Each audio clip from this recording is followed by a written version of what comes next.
Cool, I'm recording. Okay. I'm recording. Wow, look at us hitting a button. We started. Let's count in. Okay, I'll be 1. Okay. Oh, I picked up Animal Crossing. Okay, I'll start now. 1, 2, 3, 1, 2, 3, 1. 2. 3. Fun is what we'll be having. Boo is what you'll be saying because it's a scary movie. Oh no! P. is what you'll What's be running doing. down my leg? Yeah. Oh yeah, that's very. Yeah, there is a lot of piss in this film. There's quite a bit of piss in Suspiria. Yeah, let's Suspiria, huh? Yeah, that's what we're talking about today. I don't have a weird opening, but welcome to pissing up something good. God damn it. Picking up something good. This is a podcast. Picking up something good. This is a podcast. Picking up something good. This is a podcast. Thom Yorke is my real dad. Have any of y'all ever met like an Italian person? Yeah, I lived with an Italian person. You live with an Italian. No, person. I mean like an actual person from Italy, from Milan. No, like an actual person. A human who is very hairy. Oh my god. Well, I am also very because- hairy. Yeah. Because the first Italians that I've ever seen in my life have been the Italians in this movie, as well as Luca Guadagnino, who is the director of Suspiria, and also Thom Yorke, who is Italian. I'm making the music. Please don't make fun of Italians in this podcast. No, it's okay to make fun of Italians. They're not real. They're just in the movies. Oh, they're not real people. I've been having quite an Italian themed week. I've been binging The Sopranos. Oh. I'm at season 5, episode something or other. It's great. I've been saying gabagool a lot under my breath. We just finished watching the Godfather trilogy. Look at us, just a bunch of Italian. This is the meeting of the Italian Appreciation Club. Some doors open. Hey, some doors are open. Some are closed. Oh, hey y'all. You know what's also Italian and full of needless death? What? Suspiria. Welcome to Picking Up Something Good, a limited event prestige podcast about Radiohead. Got it. My name's Mace. I play music as Echo Vessel. My name is Nikki Flowers. I play music as Nikki Flowers. You know that. We've got some guests today as well. We certainly do. Why don't the guests introduce themselves? Why don't they, pull their weight around here? Hi, I'm Al Riggs. I've been on this podcast before on the Amnesiac episode, and I make music under Al Riggs and Vaxxers, which is on the Neodetritus label. Woo! I am Dustin K. Britt. I can be found as the managing editor of Chatham Life and Style. I'm a performing arts critic, and I teach film and theater. And this is not the first time y'all have been on the show. As a duo, yeah. You were on the ill-fated lost episode where we talked about cats. Which is about cats. It's about cats. That's the most important thing that you would have taken from the episode had it come out. Mm-hmm. That it's simply about cats. It really is like the Library of Alexandria burning down. That was a great episode. Oh, I know. I think we have parts of it, but there's some audio. You know what stuff, else has a lot of dancing in it? Oh, what's that? Suspiria. Cats. Is it cats? Cats. Yeah, Suspiria. We are talking about the film Suspiria. Came out in 2018. It is a, loose remake of the 1977 cult classic titled Suspiria. It's a little confusing. Oh yeah. no, wait. Caddyshack 2, thank you. Caddyshack 2. The shack is back. Actually, fun fact. That's what they say in the remake. I've only seen Caddyshack 2. Really? Really? No other I don't films. know how. Only Caddyshack I don't know. 2. Yeah, no. See, Suspiria. I watched it. That was my second film ever for the podcast, Oh, I'm and so it sorry. is. I was going in. I was thinking like, okay, yeah, this would be like a funny, goofy comedy. Like all the movies I've seen. Which it is. It was very different. No, it was very, I mean, it was, and the gopher was there, but it was very different. The gopher was like all over the place, literally. That's actually Tilda Swinton. Playing come No, on. she's playing The the fourth gopher. character played by Tilda She's playing the gopher. Yeah. Yeah, wow. I just want to preface this, and I will kind of want to explain why we're covering Suspiria. I love a good preface. A lot of people might not know why we're just randomly covering a film made by Italians. It's because Thom Yorke. It's Italian. Thom Yorke scored. Yeah, it's because he's Italian. It's part of his culture. It's because Thom Yorke scored the Suspiria remake. Have y'all seen the original Suspiria? Because I have not. Yes. More than once. I watched it for the first time last night. Last night was my plan was to have a double feature of the original and then the remake. And then never sleep again. And then I actually literally did not go to sleep until 5 a.m. Oh, no. So I don't think it was Suspiria related. I just have insomnia. That's a different movie that you could talk about. Yeah. That's true. With another Yeah. Italian also a man, remake. Al Pacino. I love that guy. Al Pacino's Italian? He's He's the Italian. he's You wouldn't know it looking at him. he's like Mandy Patinkin, where if you need like a swarthy guy, like vaguely ethnic dude, you He's get Al kinda dark. Pacino. Kind of dark. Mandy Patinkin has this incredible ability to be anything you need him to be. He's the ethnic blob. Or if you need a vaguely ethnic man, you could also cast Tilda Swinton. This is true. That's No, true. Tilda Swinton is not in this movie. What are you talking about? No, she's Yeah, those are- she's in one role in this film. She's in one Yeah, role. the yeah. gopher. Yeah. Yeah, she plays the gopher. She She plays actually- Madame Blanc and She nobody actually else. plays all of the furniture. She's really good. There's some good chairs and such. all the mirrors too, which the like beds. how did that even happen? Can I be completely real with y'all? And the first, I think the first scene that you see Tilda Swinton in this movie, I thought it was Thom Yorke for a second. Oh yeah, I mean, I don't think we're the first people to say this, and this is in my notes at least twice. Wow, she really looks like Thom Yeah. Yorke, like 100%. Like she pops up, Like it's it like, was- "Hey, it's me, Thom Yorke. Didn't think was- I was gonna be in here, did you?" Dressed like Martha It was very Graham. jarring. You know who also resembles Thom Yorke and will? This is just kind of an aside. The Scottish comedian Lemmy. Yes, kind of. I can see that, yeah. Lemmy, Thom Yorke, and Tilda Swinton walk into a bar, and only one of them gets carded because they're the same person. And amazingly, Tilda Swinton, they find out, is 173 years old. Like beer's like illegal for you. You And, know that, right? Under gender, it's just a giant blob. It's just a big gray face going, It's a rune. It's a rune. So Alright. for all you POSG fans out there that hate when we talk about Radiohead and have any sort of structure, this is the podcast for you because this is a free form kind of ep. You know, we're taking it. One don't day know. at a time. It is improv. we're yes and This is the modern dance of Radiohead podcast. yes. exactly. It sure is. So Whereas Well, there's the other actu- episodes are just kind of flailing. So Maze, what did you think of the? Did you watch both of the films?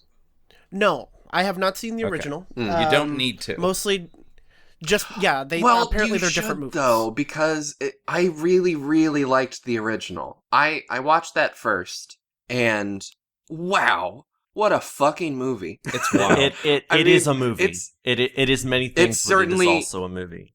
You can't deny it that it's a movie. It is the It's- most 70s thing. Like Oh my aside from God. Saturday Night Fever, it might be the most 70s movie. It ever is a- made. It is just. It is covered head to toe. It's like the gaffer just discovered what a colored gel was Yes. the day Yeah. before production, It is a and was just like, "This is all of the budget." I'm now. surprised that the blood isn't like blue. I know. It's like, I mean, there's candy red blood, and then there's candy red walls. candy red blood. Yeah, that too. Here's the thing. It looks to me It looks like an Italian guy's impression of House. the Yes, Japanese we film. were talking about that the other day. We watched House about a week ago, and we're like, this looks like Suspiria. Yeah. Yeah, that's fairly accurate. It's a weird. Here's the thing about the original Suspiria and my relationship with it is I saw it for the first time at the theater that I work at or worked at until Yeah, you know. Well, what are you talking about? What happened? Just taking a break. yeah. It flooded. A little sabbatical. It flooded and it flooded away, but I'll get my job back once they catch the theater going down the hill. Oh, good. But I saw it there a couple of years ago, and two things struck me. One, this is one of the best shot and best looking films I have ever seen, And sounding. and best Absolutely. sounding. And two, this movie needed to end like an hour ago because holy shit, it drags. So It's long. yeah, there's like a weird. It's long at an hour and 40 minutes, Well, which is it's usual Argento. Dario Argento is the director and No, co-writer. you didn't say it right. Dario Argento. Argento. He made Yeah. the cheese, didn't Yes. he? Yeah. It's usual Dario Argento giallo, which is like the genre. Giallo. It's the genre. Yeah. It's the genre Gabagool. of film, which is like a noir-inspired horror film. But it's his usual kind of pacing, where it's all very slow and mysterious, and then a bunch of shit happens at the last 6 minutes of the film, and then Yeah. something catches on fire, and then credits roll. that. That really struck me. That ending where it was just like, oh shit, things are happening now. And then- We're done. in Yeah. Grindhouse, there were these fake trailers in between the two movies, Yeah. the Tarantino film, and one of them was Yeah. a fake trailer for a movie called Don't, which was this British film that's lots of windows and lots of like billowing nightgowns and women running, and it's absolutely 100% Suspiria. Oh yeah. I now- really liked okay, so the thing about the original is that yes, it's very slow. I mean, that's not even fully accurate. There's really no story. It's really I mean, just wandering through halls, and then all of a sudden, oh, whoops! Spoiler alert! But with the witches. There's a really old Right. witch who's all green and But goopy. what the remake does, and Al was pointing this out last night, what the remake does is it starts with the big reveal. Hey, guess what? Well, Yeah, hold on, real quick, because we are definitely going to get into spoiler territory with both of these films. Yeah, turn off the podcast, everybody. No, don't Just do that. Turn it off. No. We need listeners. Pause it, watch the movies, and then come back and subscribe and give us 5 stars on Apple Podcasts. $5. And also, send us $5. Also send My us cash $5, tag yes. is cash mace. So what I'm about to say is the most spoilerific thing you could possibly say about this film. So everyone pause and go do your thing. The new one. The new one. Well, both. We'll wait. Okay. So Welcome back. the big reveal, hey, guess what? They're witches. The first movie, at about the 5th hour, literally, they're like, oh, guess what? There's witches in the walls. Okay, it's done. The new movie's like, hey, guess what? There's witches. Now the movie's gonna start. So I thought that was really it's good. the I best liked it. possible choice, because otherwise you're just waiting to find out what you already know. Now we know that they're witches, but that's, in this one, the fact that they're witches isn't the surprise. The thing is, what are these crazy witches up to? Yeah. See, that's what I mean. That was And they're my up to main some problem stuff. with the original is they reveal at it's an hour and a half long movie, and No, it takes can't more be. than half of it. No, no. Hold on, let me look it up. Yeah, I got it. Oh wait, hold on. You missed a 1. It's 11 and a half hours. No, it is 98 minutes. There's What? no fucking way. Oh my god, it No feels 3 fucking hours shit. long. The new one, I know, The new well- one is 2.5 hours long, and it feels like an hour and a half. The pacing could not be different between the two movies, but the original, I really loved it because it's mostly just a stunning visual work of art. The story is secondary. Like it doesn't matter that there's not really any story because of how gorgeous this is. Like, it is one of the most visually striking movies I've ever It's seen. beautiful. And Yeah. I could watch Jessica Harper all day do anything. Yeah. Yeah, especially if it's cower for an hour and a half, which is kind of all she The does, only which is a thing little she but doesn't get to do that I want her to do is sing.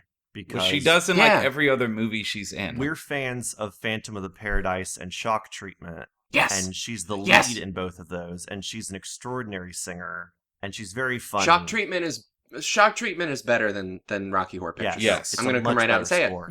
Yeah, 100%. I don't think that's controversial, but it needs to be said. It was I think that controversial all- for all of the weird Raleigh kids that I met up with in when I used to go to Rocky Horror growing up. But I feel like it was one of those bullshit cool kid things to say because you couldn't, like 10 years ago, you couldn't get Shock Treatment like on Blu-ray or anything. Like you No. would have to like dig No. for a DVD of it. No one knew saw it. what Shock Treatment was 10 years ago.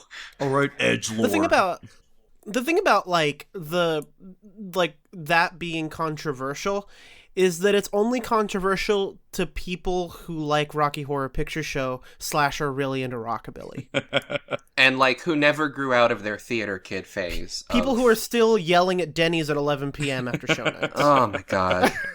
See, my theater club, it was Chili's, but we were. Was it IHOP here? It was always the Hillsborough Street IHOP. Well, seeing as I still work in the theater, but the difference is that adults, we're so tired at the end of a show, we just go home and pass out and don't talk to anybody. Right. Exactly. Kids, we'll do 5 shows of Midsummer Night's Dream and then just destroy an IHOP. Right. Adults will just not even look at each other after the show is done and just be like, fucking bye. Yeah. Go to hell. Go ahead. Oh, can I talk real quick, just as a quick aside, about Tilda Swinton's filmography Oh, God. up to this point? Please, it's because it's a lot. In 2018, she was in the spectacularly racist Isle of Dogs, and then she was also in Suspiria, and then immediately in 2019, she does a complete 180. And she's in Avengers Endgame for no reason. What? Well, there for a reason. What but she plays like she plays like plays the the Doctor mentor Strange of lady. Doctor Strange. she was in Doctor Strange too. Professor Weird. Ooh. Yep, that's what her name is. Yeah. I fucking But hate it's just Marvel so movies. weird to go from this to Avengers Endgame, a Disney movie. Well, I mean, the money's probably good. So here's the thing. There are two ways that could have happened. One, she finished Suspiria and like waited a bit and then walked onto the set of Avengers. Or 3 weeks before Avengers Endgame comes out, she shows up in the studio for 30 minutes, does her one scene, and then gets like a paycheck and leaves. The scene was very long. I'm however. also willing to bet cash money that she shot her stuff for Avengers before they shot Suspiria. I don't see. Yeah. Because that movie took forever. I mean, you can do so much with computers these days. I can make an Avengers like in Pro Tools. You make a whole in Pro Wait, no, Tools. you can't. What? I bet you that's not even Tilda Swinton. It's probably just Pro Tools. Yeah. It's first name Pro, last name Tools. Yes.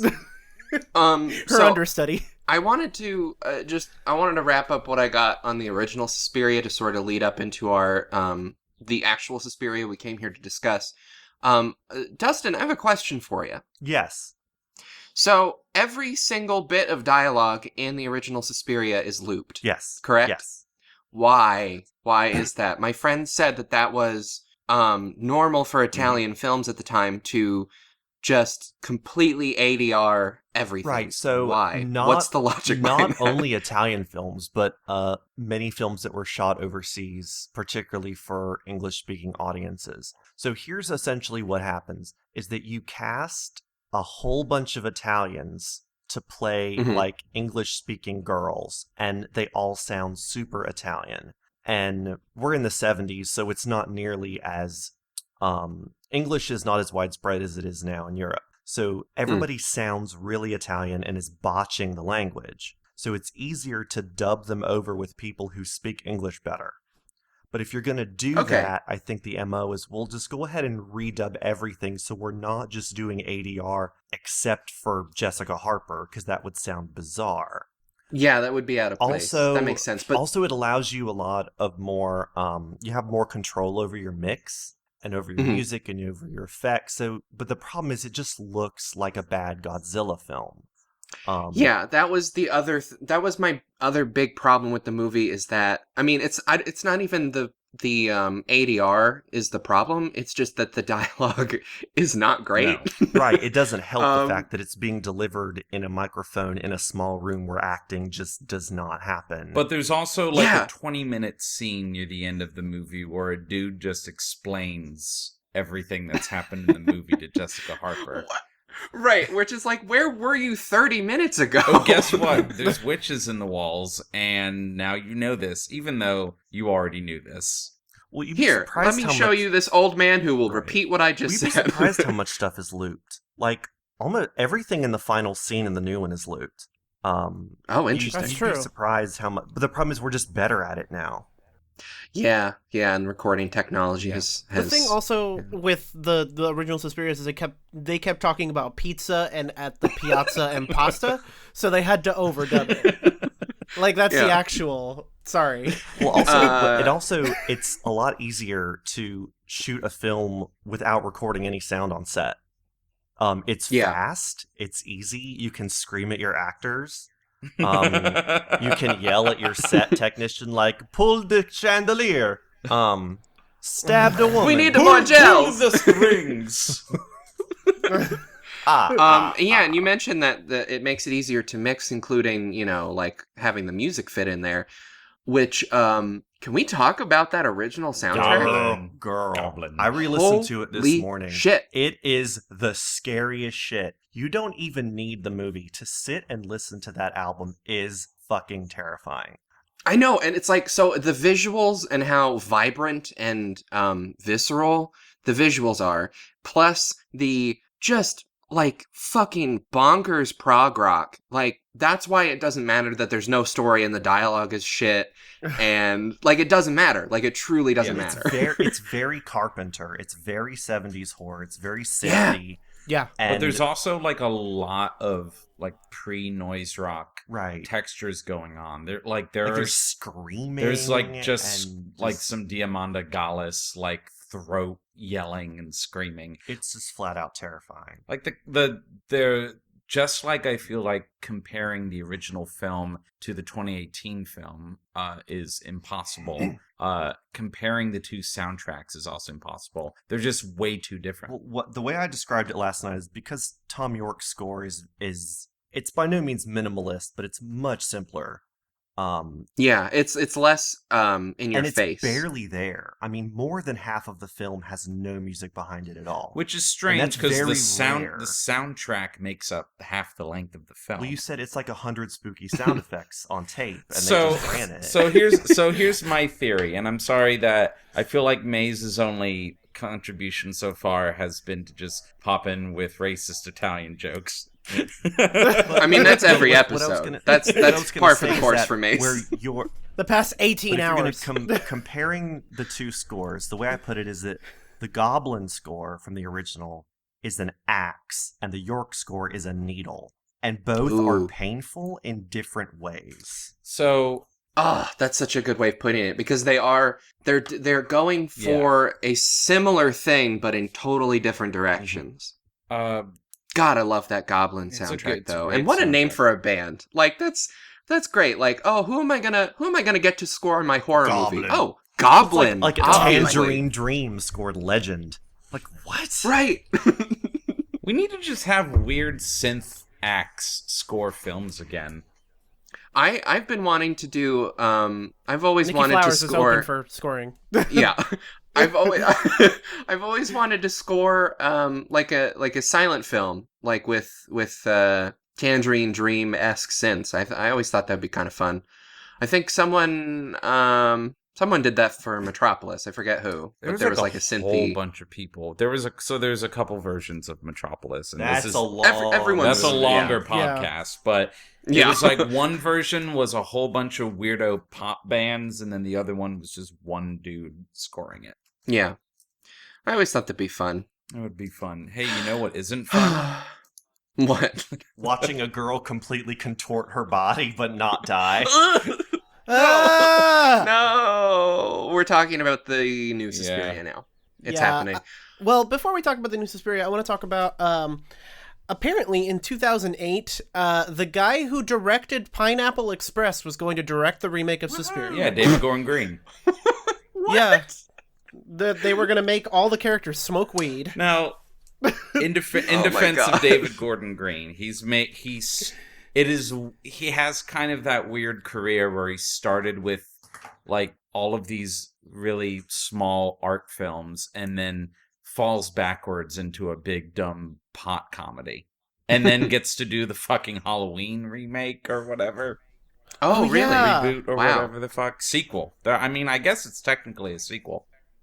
I guess you could kind of say the same thing about the Suspiria remake. A little bit. Like, I don't know. Like, Well, also, because the thing with the original is that... Sorry, go ahead. I'll say, for nerd's sake, David Gordon Green actually went to North Carolina School of the Arts. Really? And his student film was picked up by Criterion Collection. That's wild. Ooh, So fuck. he was immediately like... It's George Washington. He was immediately hot shit, and then was like, psych. I want Pineapple Express on the Criterion Collection now. Borat voice. Wait, Not... he did All the Real Girls. Do you remember All the Real Girls? What the hell was that? Oh, shit. Yeah, that was him. Wow. What a career. Also, if we put Pineapple Express in the Criterion Collection, people who listen to Belle and Sebastian will be so angry about it. Which is why we should do it. Right, exactly. That's And people you say who that love like it's it a will bad start thing. listening to Belle and Sebastian. Vicious It's circle. gonna It's gonna ruin be a Belle weird and cultural Sebastian. exchange. They're gonna flip spots. Anyway, let's talk about Suspiria. I'm sorry. I'm still so pissed off that there is no one in that band named Belle or Sebastian, and it's like 8 people and not 2 of Well, them. here's the thing about that band name. It's the tweest shit ever. It's like, What's Disney characters? oh no, it came... It sounds like a fucking like a shop that sets up and like gentrifies, like they sell like sandalwood. I think and they nothing else. sell a lot of seashell necklaces. It came from like a... Yeah. It came from a children's book title. Oh, fucking So did course. Suspiria, Yes. which is really? Italian That's right. for size. Suspiria. Hey, Suspiria. The first one was called Suspiria. The second one's just called Suspiria. You have to whisper Yeah, it. It can't be spoken. What do we think about Suspiria 2018? So I'll be honest. I only saw the first 45 minutes of Oh no. it because I just couldn't. I'm very squeamish. I'm very, very squeamish. I couldn't even look at the gore in the original Suspiria, which is extremely tame comparatively. Yeah, some Um, shit happens in this film. This film is like the ending is really violent, and then there's the body twisting, and the rest of it's like not really that violent. Yeah. Oh, well, so I can but then only the- judge. yeah. I can only judge the first 45 minutes of the film and the soundtrack. So did you get to And, the yeah. did you get to the scene when the dancer contorts herself and breaks all her bones? That I think that's where they is- gave up. Is Yeah, that the that is 45-minute mark? Yeah, around there. So Well, you're a trooper. So Tilda Swinton. Yeah, well, hey, I tried. I really wanted to because I was like, well, I gotta watch it's it for the definitely podcast. the worst thing, and that's the most violent thing that happens in the film for So sure. I'll explain my whole experience with that moment in the film. So, what's her face? Sarah or Susie? What's the main Susie. character? Susie, because there is her friend is Yes. Sarah, right? And I believe Should've named Olga them something is different. the girl who gets all twisty. Yeah. Pretzel Right. Yes. girl. So Yes. Olga like blows up at Madame Blanc about Patricia being forced out of the academy. So she storms off, and then Madame Blanc, Tilda Swinton's character, does this like she has Susie do the dance that Patricia was supposed to do, and she like grabs her hand and touches her feet, and this like strange light appears on her limbs, which I thought was interesting. Could Susie see that, or is that just for the audience? I don't know. So we're gonna spoil the hell out of the end of the film for you. Oh, that's fine. I'm not going to watch Okay. it. I can't. I physically Okay, can't. Oh, But yeah, so anyway, answer, there's like to answer that question would spoil the end of the film for you. But I don't care. okay, so yes to both. Okay. So So continue. she does this like light magic on hands and feet on Susie and was like, okay, do the dance. And then Olga, we cut to Olga. She's trapped in this mirrored room. And like, she can't stop crying. Wasn't that tears coming out of her eyes? I thought it was like something. So You know what I mean? Like it's like she couldn't see, and like I think there's this connection where she is, because one of the witches is crying also. I think she's actually crying that woman's tears. Right, yeah, like she weird, doesn't like mirroring physical stuff, and I think she's just starting to maybe mix her own tears with that witch's tears. Oh, that's interesting. So she's mirroring, she's mirroring the witch's tears. She's mirroring Susie's dance while in a mirrored room. Yes. Like, I love that shit. And also, mirrors and reflections was a big motif in the original too, which I took note of that. A lot of that has to do with coming of the world of dance and the world of ballet. Exactly. It's everything's in front of mirrors, which is really interesting and very hard to film. Yes. Oh God, I can't even imagine. God. And okay, so Olga is in the mirrored room. Yes. Susie starts dancing. Mm-hmm. Olga starts dancing as well, except all her bones are in hell. That is where I took off my glasses. This is what I do when I'm very, very, very blind without my glasses. So if I'm seeing something upsetting, I just take off my glasses. I got the general gist of it. I also took off one ear of my headphones and turned it down a little bit because the noises are very, very gross and my stomach started to hurt. It's not a fun thing to see or hear. It's extremely upsetting. The point where it gets the worst is when the piss starts to happen. Oh, the piss. I was fine with all the protruding ribs. It's when she peed her pants that I said, this is just too much. And when her jaw is completely starts coming unhinged and you hear the cracking, fine. The pissing, that's where I lost it.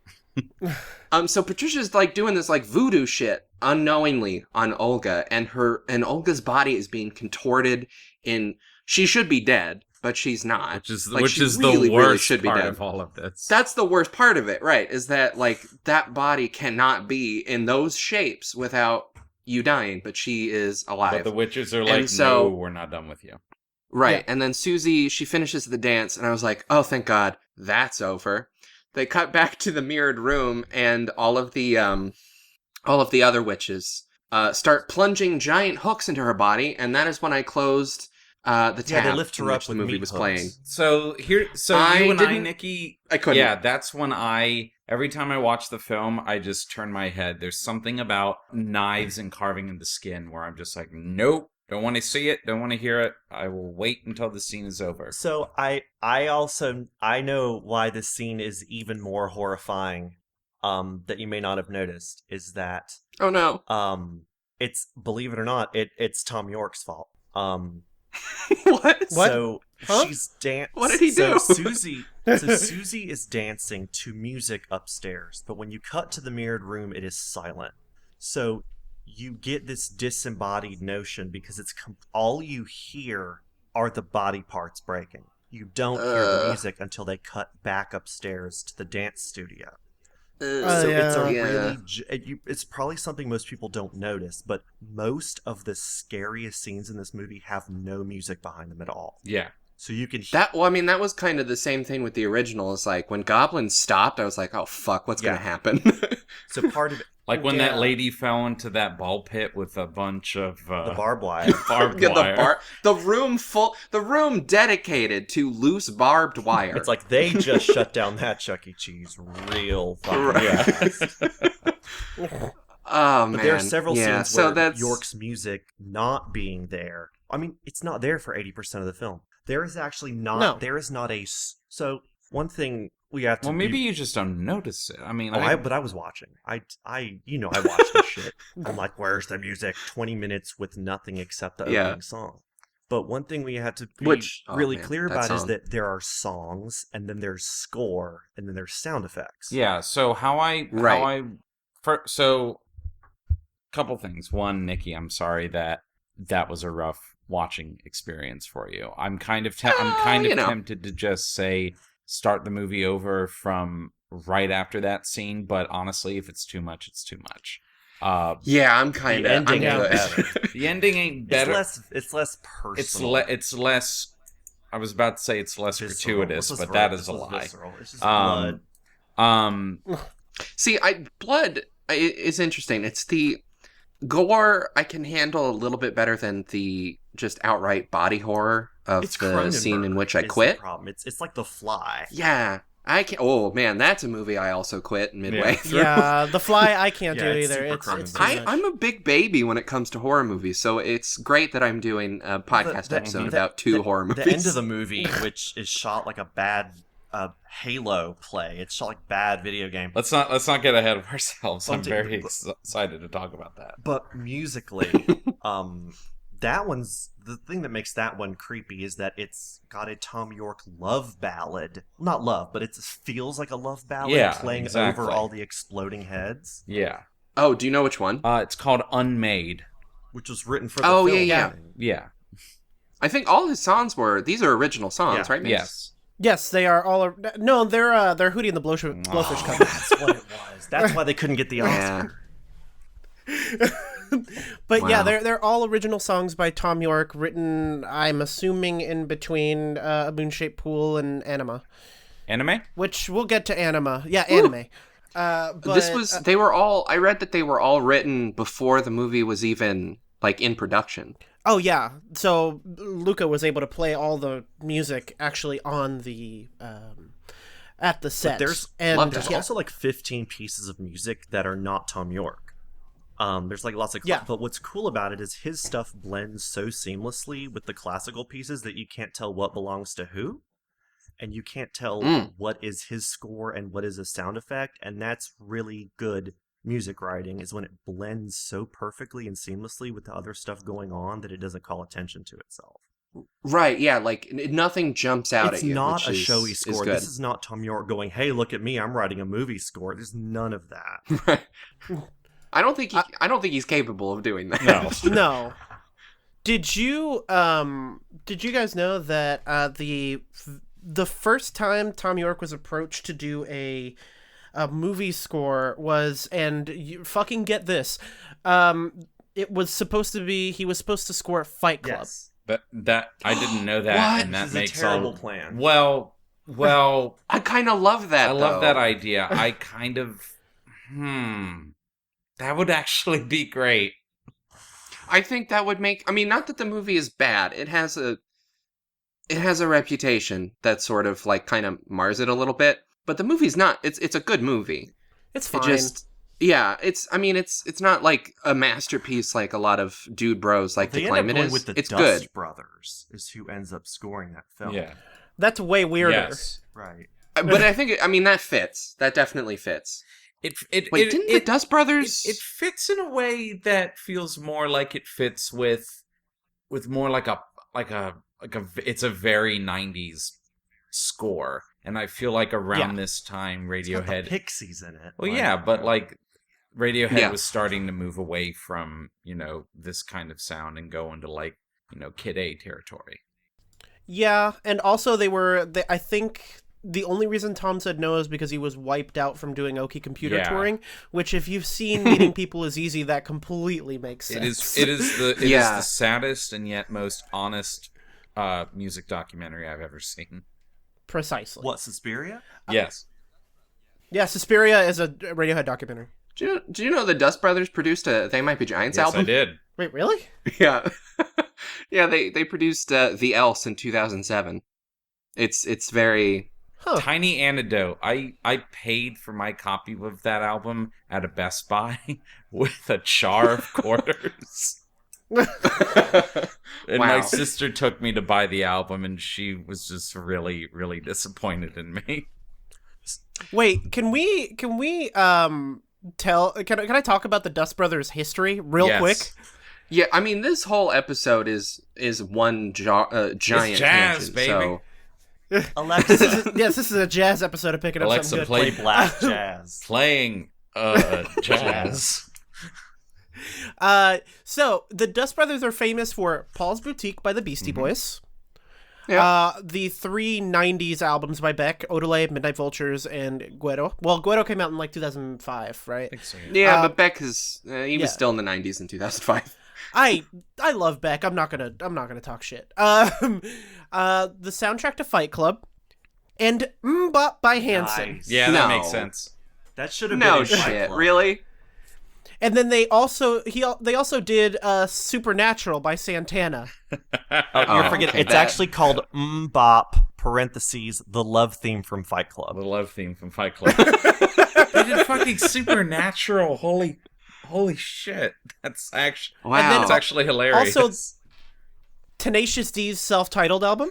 Really? A track on a Linkin Park album. Yep, that makes sense. And They Might Be Giants. Yeah, which just doesn't fit. They just did whatever. Yeah. I like that though. So you're talking about what was it called? Anima, not enema, but Not anima. anima. Not enema, not anime. So the year of Anima, he's nominated for 4 Grammys. One of those Grammys is for Suspiria. He's nominated shit. for Best Song from Visual Media, so basically Best Movie Song for Suspirium, I think is that the Yeah. opening title Yeah. track? Yeah. So he gets a Grammy nomination for that, and 3 for Anima. So they were all happening kind of concurrently. Of course, he didn't win any of it. Yeah, I went to Yeah, because he sucks.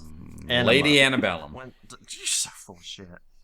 Let's see, Best Song Written for Visual Media. We Let's see cannot what go it down is. this rabbit hole. We've barely talked about the film. Talk He- about the film. He actually didn't win it because Johnny Greenwood is in cahoots with the Grammy judges, and there's only room for one member of Radiohead doing soundtracks in this town. That's kind Wow. of a shame because they then have to go still be a band together. Yeah, there's a lot of bad blood. It's fine. Maze, what did you think? It went to Lady Gaga for A Star Is Born. Oh, Shallow. Yeah. Yeah. Oh god, I'm so fucking. No, that makes sense. I loved A Star Is Born. Actually, I thought it was pretty good. I don't Good. know. Actually, it went. I just it got went sick to of hearing I'll Never about it. Love Again. Actually, Wait, what? yeah, Not shallow? because it was the next year. Because one was for the movie, one was for the album. It's Oh. weird shit. Anyway, that's who he lost it to. I had a question asked at me. What happened? Randy Newman, Dolly Parton, See, here's the Beyonce, so and Thom here's Yorke the and Lady Gaga. here's the problem, Maze. We've invited someone on the podcast who is basically a little computer boy when it comes to award shows. That's me. Maze, what did you think of Suspiria 2018? Here's my thing, and Nikki and I decided to talk about this before the show because we're gonna do a freeform episode. Yeah.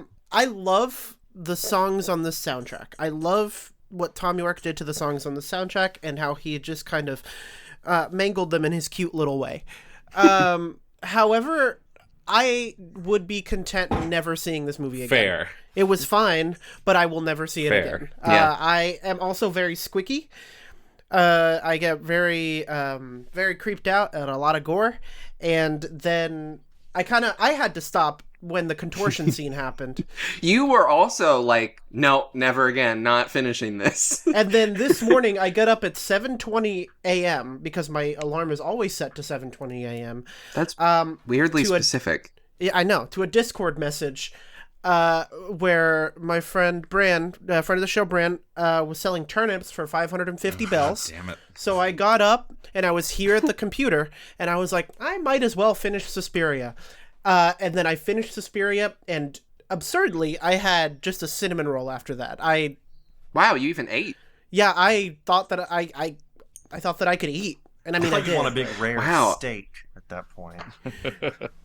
Big, juicy, rare as Dulce hell. calzone filled with the marinara sauce. The spicy marinara. So Dustin and I are about to look like a couple of pervert sickos over here. Hey, that's fine. Watched it 3 So Al's seen it 3 times. I've seen it twice. So here's the thing. Okay. Yeah. I don't have a list of 2018 films in front of me. Suspiria 2018 is my favorite movie of 2018. I mean, we really I love can, this movie.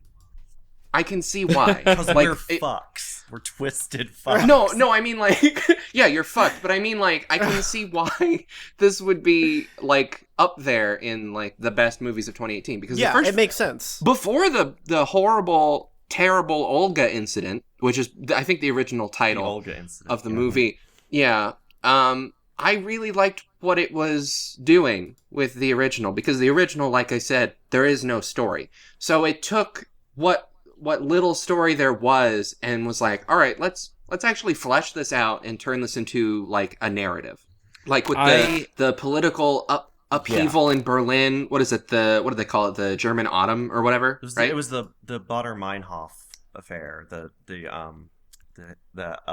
hostage thing. Right. Yeah. I thought that was a really clever, like, I guess I didn't really see what that thematically had to do with the whole witch coven thing, but We talked about that last night. Yeah. I don't think it really, like, has anything to do with the actual, like, main themes of the movie, but I liked that they were trying to make this feel, I don't know, like it had any sort of narrative, unlike the original.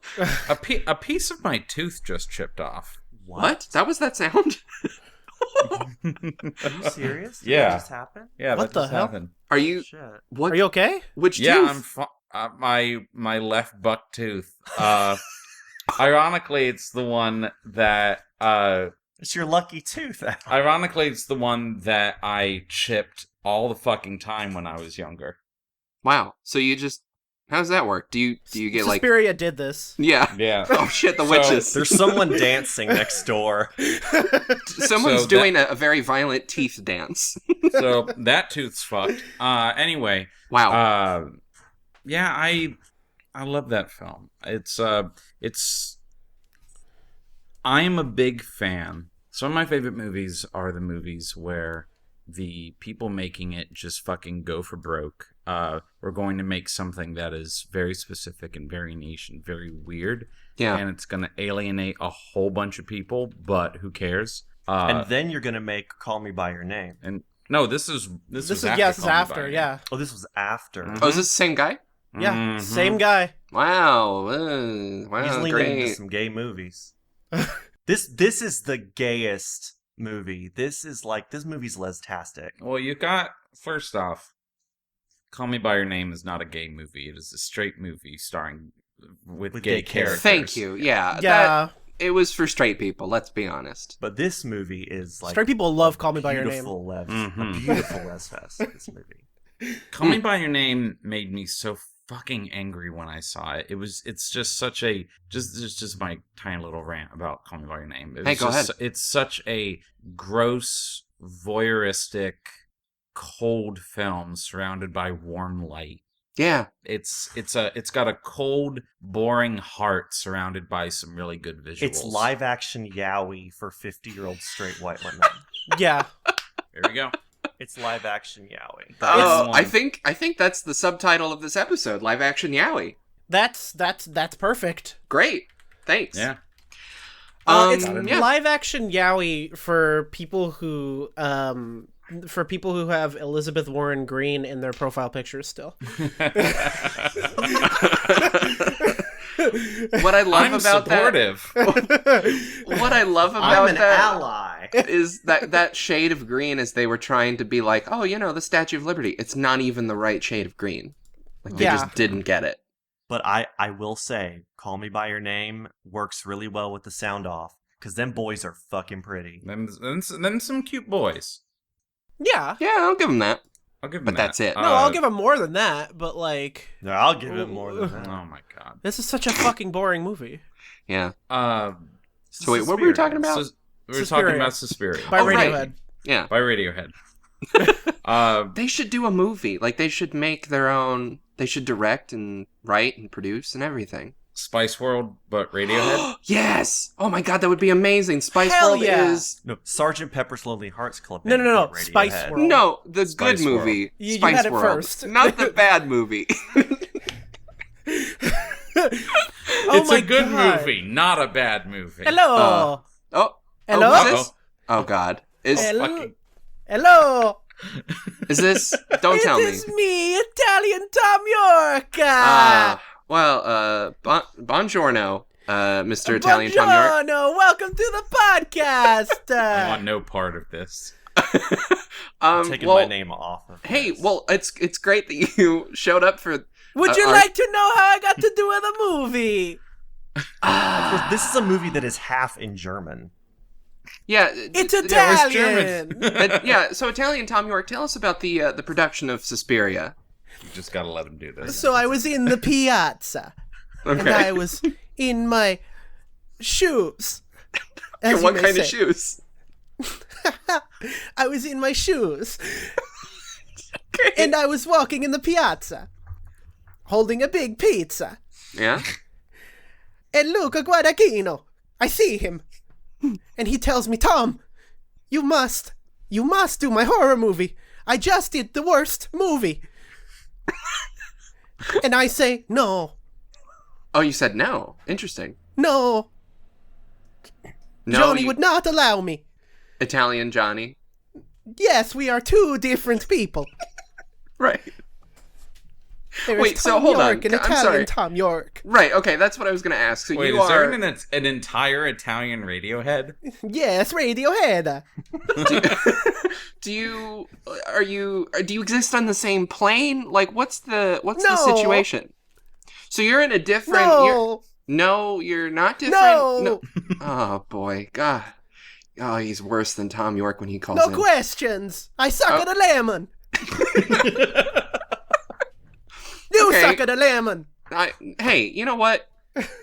I could hang up on you, Italian Tom. Well, could I? I don't know. How are you even calling in? Suck at a lemon. God damn it. Do you... So years pass, and Jesus. Luca, I see him. He asks me again, do And you what do want you to do my horror movie? I can't get I a say, word... God. no, All right, so but I when do you- did it. God, Italian Thom Yorke, you're really testing my patience here, buddy. At what point, like, when did you say yes? Let's get to the point. 1996. That's a long time ago. It took so long. It took you, like, that long? What was the holdup? Why did it take you that long to write all those songs? Oh, the pizza's burning. I have to go. God damn it. Hey, what's up? What'd I miss? Oh God. Absolutely nothing. Italian Thom Yorke called in. Fucking bullshit. It's not even worth... I hate him. I Honestly, know. this is the first time I've interacted with him. Fuck him. I hope he never comes back. I hope he was just a one-off character because we're talking about Italians. Right, and it was like, the bit was fine, and it was great, but like, do we need him? Does he need us? I don't think so. Hey, whatever. hey, y'all! My entire buck tooth, as a result of Thom Yorke, Italian Thom Yorke showing up, fell out. What? Just kidding. Oh, I mean, No, he it would was- do that. He that's would do plausible. that. He threw a very stale calzone at me. he sounds insufferable. Yeah, he was no good. It was no good. It was rotten. What were we talking about before we were Italian interrupted? Italis Suspiria. interruptus. A Suspiria. We were talking about Suspiria. I have a question. I want to know what everybody thinks about the opening track.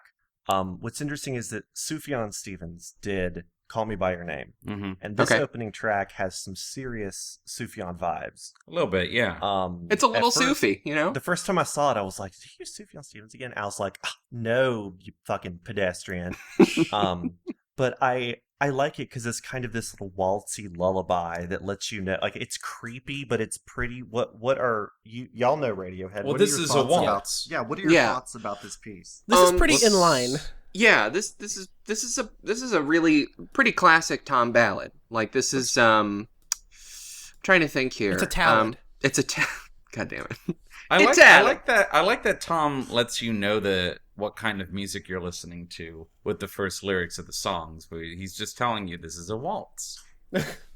Yeah, no, it's very helpful, and thank you, Tom. I like it, and you know me, I'm not huge on most ballads. No. But this one is really beautiful and very chilly. I It's would not put it. creepy, Yeah. but it's easing you in. I would put it in the school of like Codex, Give Yeah. Up the Ghost, like Glass Eyes, stuff like that. Real solid ballads. Yeah. It's a weird. The creepiest thing about the song is those weird major keys that Radiohead are so good at using sparingly, but just like Yeah. those weird major key transitions back into the minor. That's what creeps me out. Yeah, about more the than song.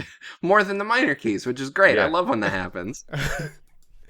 I think that the music that he wrote for this album, for this movie, it's like, well, I mean, it's an album, I guess. It could Yeah. be. It could be considered that. I mean, I didn't watch the movie fully, but I did fully listen to the soundtrack as if it were its own album, which was great. I had fun. It's really, really, really beautiful, and if it had been released just as a plain Thom Yorke solo record, it would have been great. See, Oh, there's absolutely. 25 tracks on the CD. I could not count 25 sound cues and music cues in that film. Yeah, where did these all go? There's a whole other extra, like, unused music album, too. Yeah.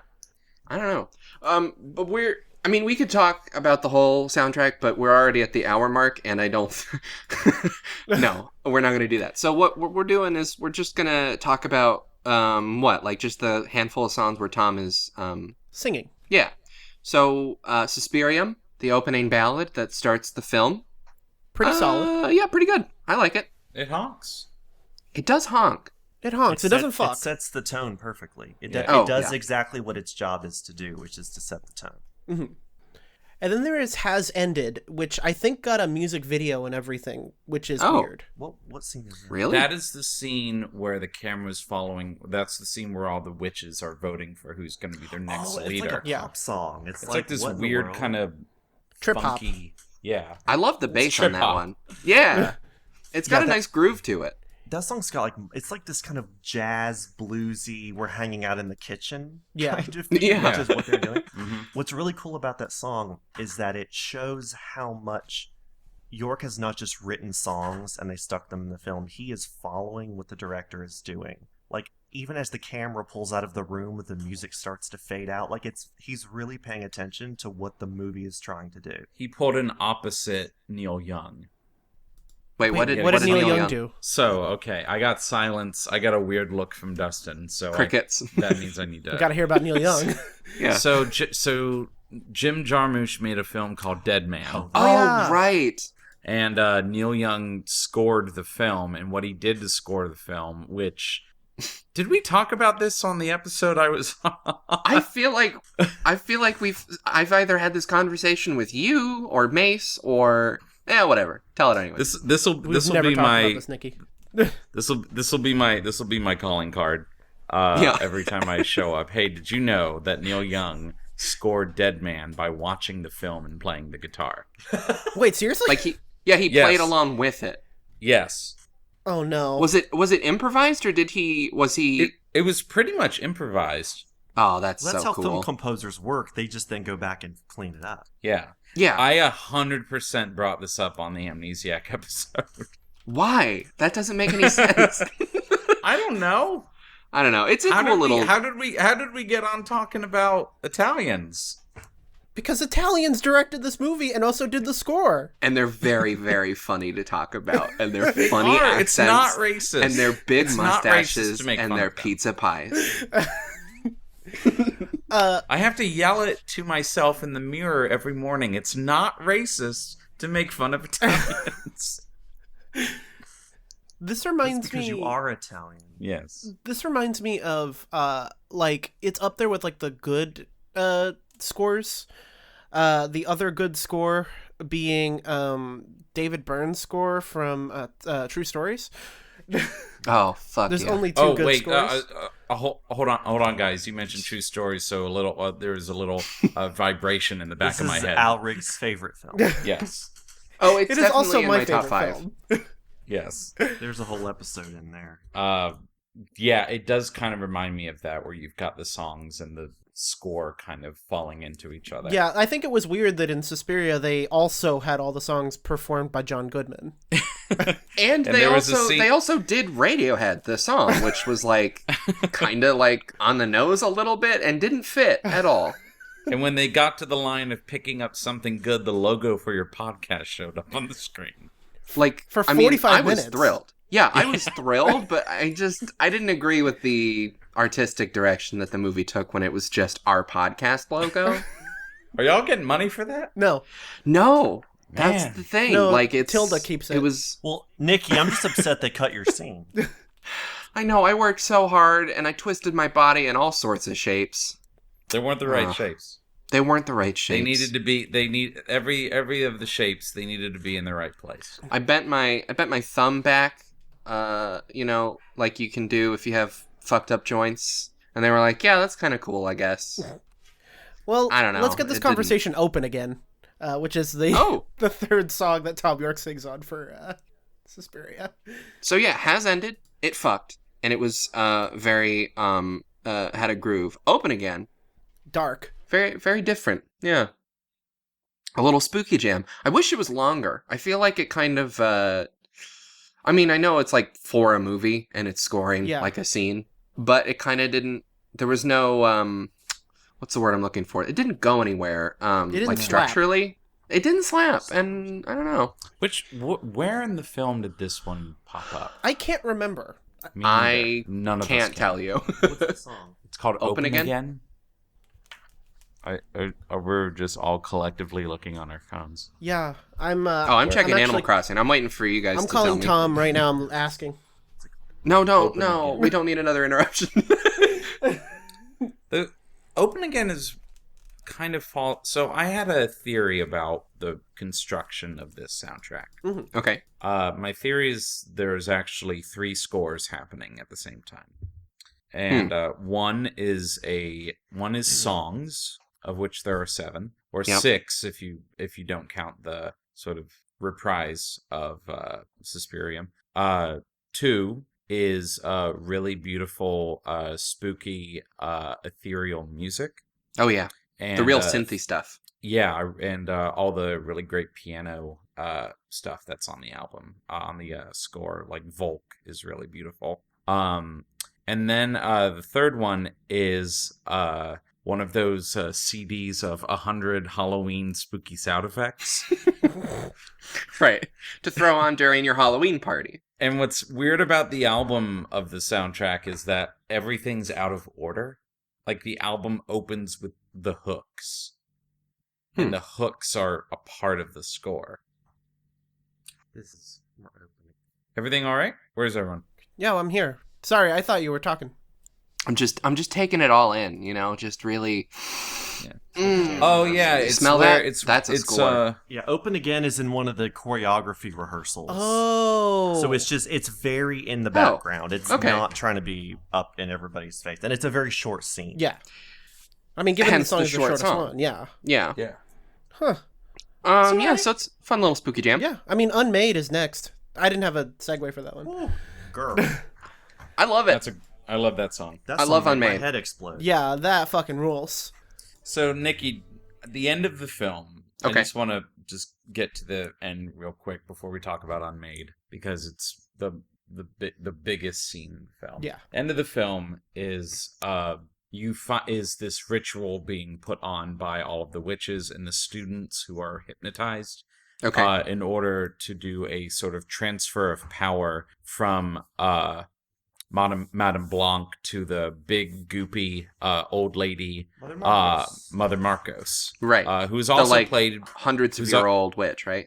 who's like under the floor, Right. who's also played by Tilda Swinton, But, like, with no makeup. Wow, she did.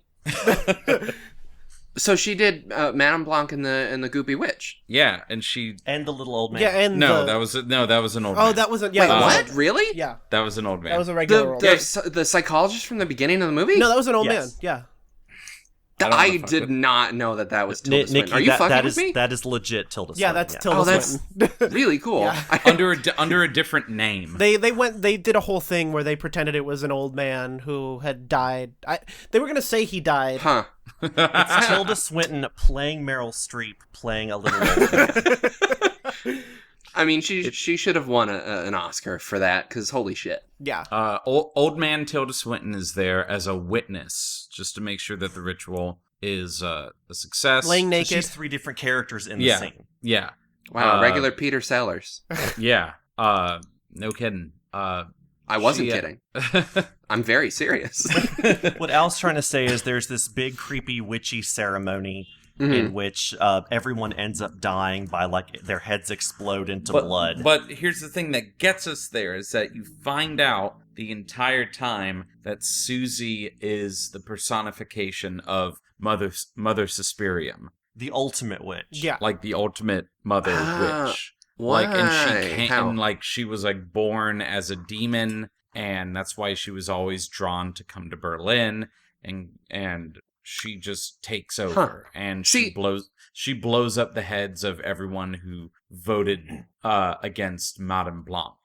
And during this is this Wow. ballad while she's Unmade. walking around the room in this weird, shaky handheld cam. The room's bathed in red light. Everyone is completely full frontal naked, Okay. including the old man that is played by Tilda Swinton. Fully. They gave her a penis and everything. They gave her a PP. Yeah, it was a PP. And she's going around blowing up all these heads and like being really gentle and motherly, and there's this song playing, and I'm like, this is strangely beautiful and sad and not icky like you thought it would be. Yeah. Yeah. Huh. Oh, what a fucking movie, huh? Yeah. Yeah. I'm kind of sad that I can't watch it. Like I wish I wasn't so squeamish. I don't know, because like that's the kind of thing that like the whole thing where Susie is like the reincarnation of like an ancient old witch. That's the kind of shit that the original needed. Yes. Like it needed something. Well, their twist was the women are witches. Yeah. Right. Oh, That's also, which I guess also, in 1977, I guess Witches didn't maybe had more exist. also, impact. like one of the coolest scenes in the film, actually, Nikki, because you didn't get there. The woman who played Susie in the original film comes back and plays the wife of old man Tilda Long Swinton. Yes. Wife, yeah. Oh wow, that's cool. Yeah. I'm glad Jessica that Harper rolls in for like 5 minutes. Yeah, and it's little like, cameo. yeah, and it's when she showed up on screen. Like when I first saw it, I wanted to start clapping. Like, yes, it's her. It Oh, has that's been awesome. ordained. And the scene that she appears in is like absolutely beautiful until it's not. Until it just like everything falls in over itself. It's fucked up. And Thom Yorke Yeah. helps it because whenever he has these old man themes, like this really like beautiful kind of Eastern European violins and really low cello stuff. He has these beautiful string themes that they feel like they came out of another movie and another composer. So he's also got these really beautiful, sad, like we're out here in the snow being sad and British kind of things that are really effective. He actually, And that's one of the them. old man Yeah. themes came from when he would actually sing them to old men in the park in Oxford, unprompted. While they were And then- playing and chess then or whatever. And then a weird sort of inverse of A Clockwork Orange, the old men are the one who beat up Thom Yorke. Yeah. Oh wow. And that's why he's so sad to this day. Precisely. How many The ti- end. No, I'm just kidding. We're still going. It's that SpongeBob meme. How many times have we got to teach you this lesson? Old Thom man. Yorke? Well, the universe is indifferent to old men beating up Thom Yorke, so Ooh, got it. yeah. Ooh. Ooh, I like this. I don't remember when it was in the film. me either. I don't know. It's this is the universe is indifferent is like if Johnny arranged strings, but if he was fucked up. Yeah. If he was angry at the strings. Like if he like fought them. Oh, I hate you, cello. Oh, it's me, like Johnny that. Greenwood. I hate the cello. Oh, it's like a big violin. It's stupid. My dad's not around, so I can fight it. It's a I'm gonna- violin what you grip with your legs. I ate it. I crush it between my legs. Precisely. Susan Sarandon in The Witches of Eastwick. Yeah. There's no real difference between a viola and a violin. I hate this. It kind of the sound kind of reminded me. There's a guitar player I love, William Tyler, who when I saw him open for Lamb Chop a few years ago, did this thing which haunts me to this day that I've been trying to do with other music today. He like with a looping pedal on and everything. He took like one of those plastic hand fans.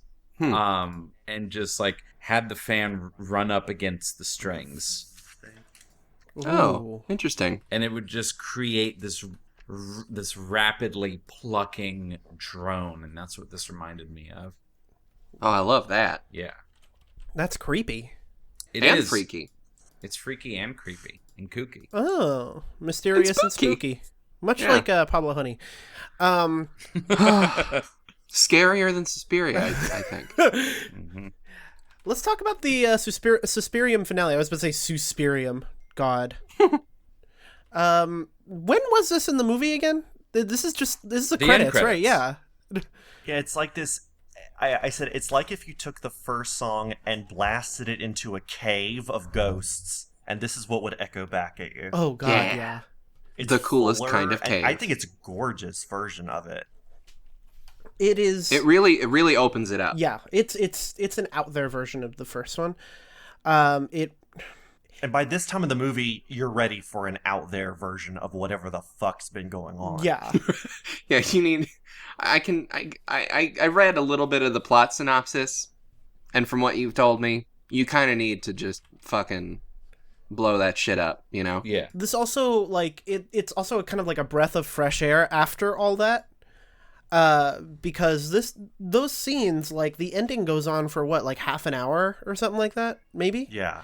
And The big ritual. there's like hearing that Thom Yorke song at the end, you're just like, oh, glad that's over. And while you're watching the credits.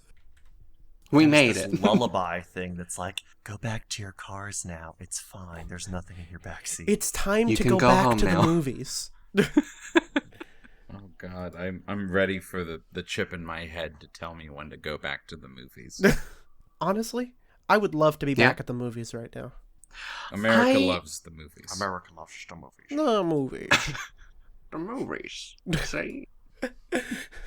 Anyway, A little popcorn, a little junior mints. it's me. The So movies. do we feel like Thom Yorke should and or will continue to score films?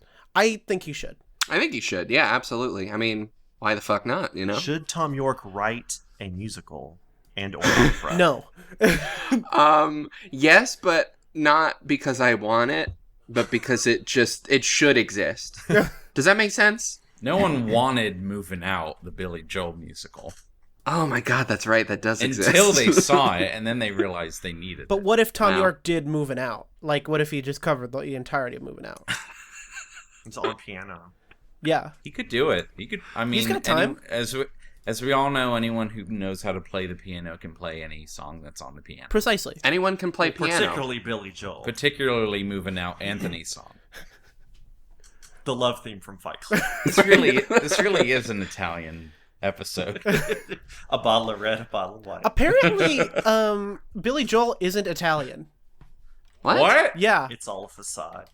Are you No. kidding? Apparently, he's not No. Italian. What is Hold he on. then? He's probably from like St. Louis or Oh, something. he's a big faker. That's what he is. No. I'm gonna type in Billy Joel not Italian, and it's gonna be like the Pen 15 Club.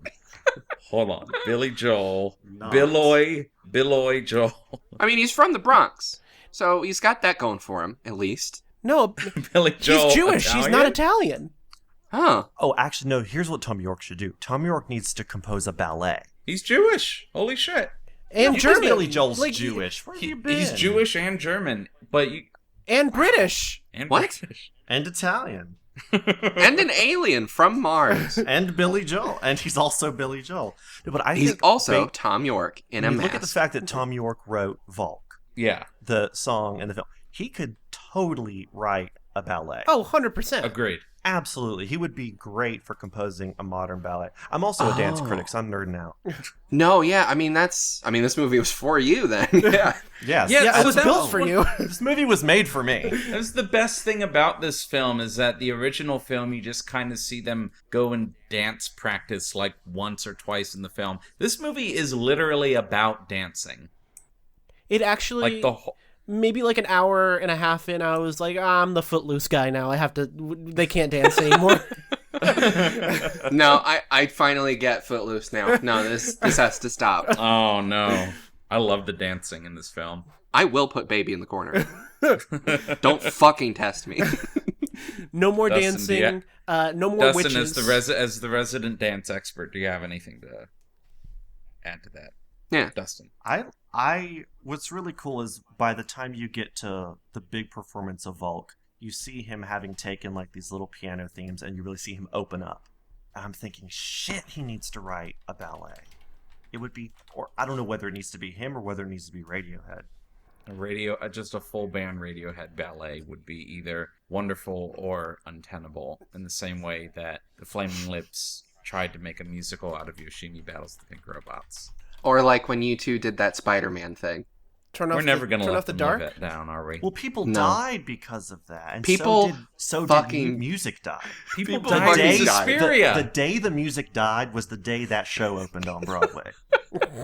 Yeah, music was pretty bruised when what's his face crashed his plane into the ground. I keep thinking Billy Joel, the guy with the glasses in the 50s. Buddy Holly. 1950s Buddy Holly. Thom Yorke. Buddy I Holly. really could not remember the name Buddy Holly. But then the when music did not when all the Spider-Mans started to fall from the sky, exactly. people thought there was a tech problem. They were just killing themselves. They just because really they hated had you to hear too. that fucking music.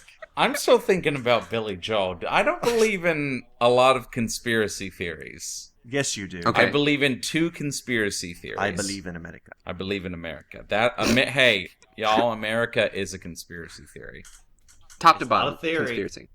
Um, So what's the other one? so the one conspiracy theory I believe is that Andy Kaufman is still alive. I mean, how old is he at this point if he's still alive though? If Like he's fucking 90? probably in his 70s, 80s. I mean, Thom Yorke's like 92. Yeah. I Yeah, think that's true. that Andy Kaufman is Tilda Swinton. Oh, yeah. That's what's going on. Andy Kaufman would be like 71 if he was still alive today, which Al claims that he is. What's your proof? That it'd be like it makes sense that he would goof being dead, or Yes, I have no actual proof, but it makes more sense. There's a track You record. feel it in your gut. There's a track record of goofing on the public to the point where either he is still alive or convincing everybody that he is still alive Just ask is the Mary Lou goof. Yeah. Henner. She knows. And the other conspiracy theory I believe in is that Billy Joel now is not Billy Joel. Oh. like a Paul is dead kind of thing, but with Billy Joel. Yeah, I don't believe in Paul is dead, but this is not Billy Joel. Have What? you looked at him? I mean, he kind of. No, he's a different guy. Yeah, you're right. Hold on. So I'm looking at current Billy Joel. Let me pull up a picture. This is like that Folks at Avril Lavigne home- shit. Yeah, folks at home, why don't you get type in old Billy Joel? Or just Billy Joel. He's old. After you get don't- put on can that just type watch in Billy list Joel. for googling bald Thom Yorke, why don't you go ahead and Google Yeah. old Billy Joel and young Billy Joel? I don't know. I can kind of It's Huh. barely there in the eyes. That's a different guy. Oh, that's kind of weird though. And he doesn't sound anything like him. I mean, I get it, he's old, but like, Yeah, I mean, your voice changes as you get older, but like, if you really listen to a performance of him at his prime versus now, what the fuck? that is not Billy Joel. I know Billy Joel.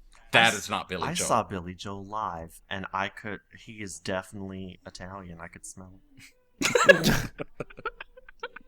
Yeah, that's my conspiracy theory, is that he is actually Italian. That's not Billy Joel, and the real one is Italian. Oh my god. But The pieces are all coming together. He was touring with Elton John. You notice I never saw them in the same room at the same time. Oh shit. Yes, you did. Yeah, they were crossing.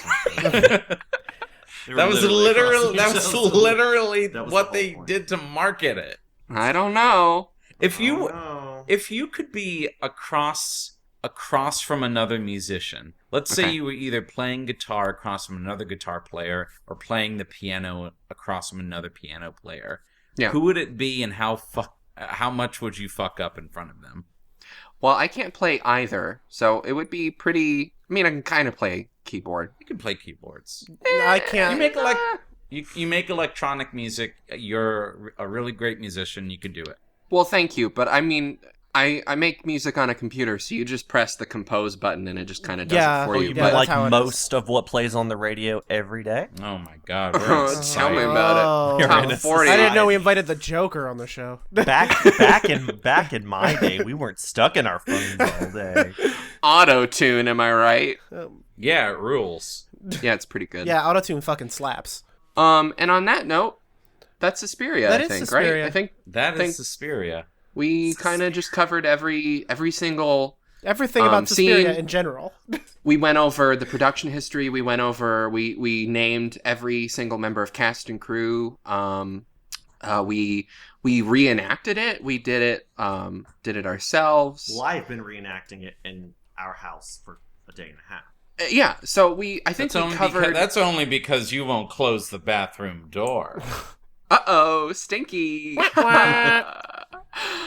Okay, well, this has kind of been picking up something good. Oh, wait, we forgot to ask the question. Yeah. Oh, that's The right. question, are we picking up something good about the movie and the soundtrack? Yes. Do you want to turn on those Well, transmitters? Well, hold on. We need to turn on the machine. All right, That's hold on, right. give me a second. All right, Gubble, gubble, gubble, gubble, gubble, gubble. Bleep, bloop, bleep, blomp, bleep. Bleep, bleep, honk,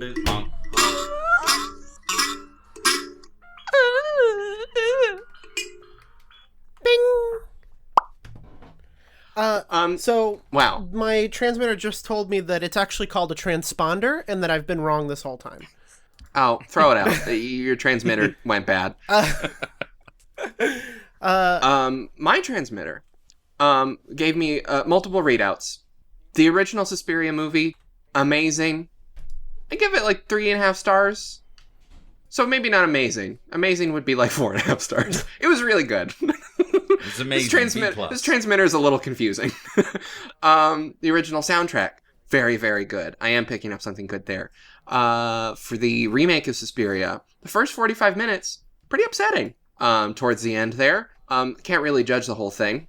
The soundtrack, classic Thom Yorke. I love it. He should do more movie scores. Yeah. I am picking up something pretty good as well. The original, I hear it was great. I'm probably gonna watch it. You absolutely should. I think I already gave my thoughts on the remake. It's fine, but I don't want to see it again because I hate blood. And the soundtrack is great. I love my boy Thomas. I'm picking up a few things. I'm picking up a reverent okay for the original film. Okay.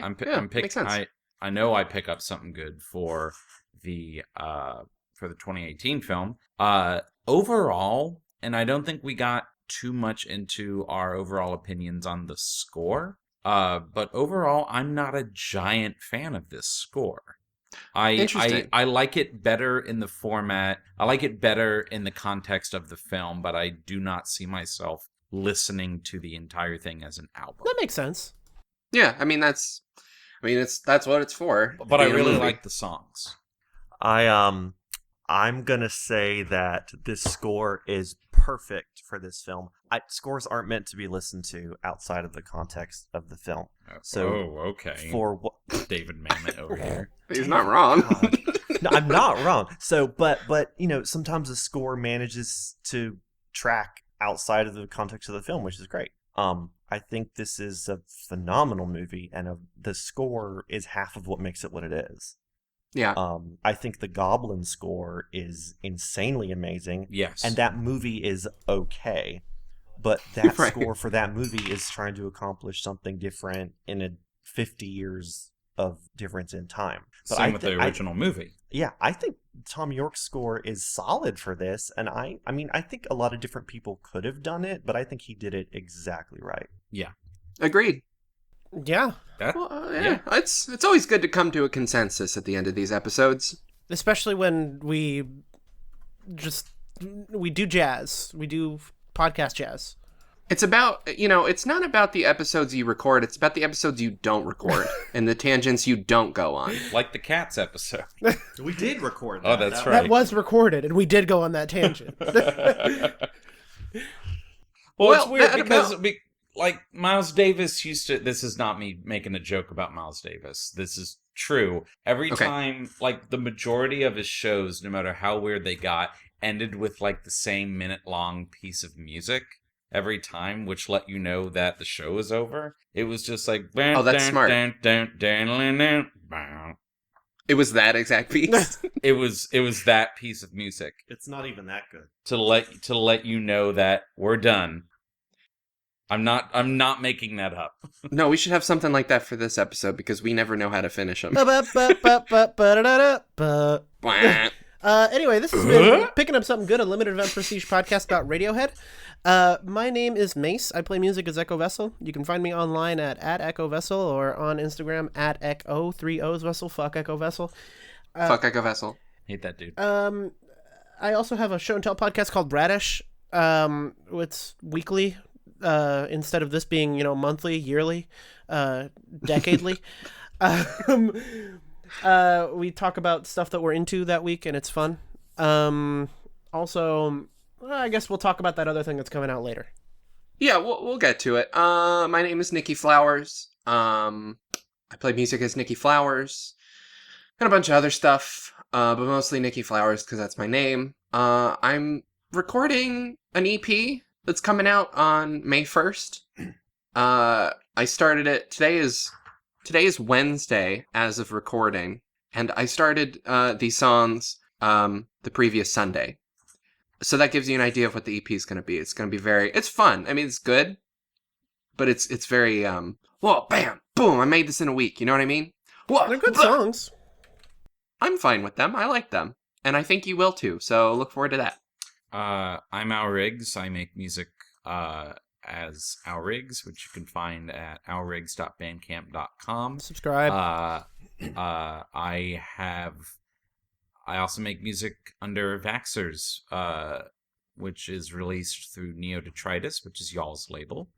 That's us. And there is a new Vaxxers album coming this summer, which has not been announced yet, but you just announced it. Yeah, I just announced It's it. real good. I can do that because I have like barely a hand in the label. But yeah, that's coming. And Dustin, do you have anything to plug? Yeah, I'm Dustin K. Britt and have been this whole time. I write for Chatham Life and Style. You can find us at chathamlifeandstyle.com. We're Chatham Life and Style on Facebook and Instagram, and I'm at Chatham Style on Twitter. And this summer, we're going to be rebooting a production I've directed of a play called Marat Sod with an original score by the Al Riggs. So that's going to be exciting, and we're going to be doing a streamed live concert of that score sometime in the next couple of months. Cool. So that'll be cool too.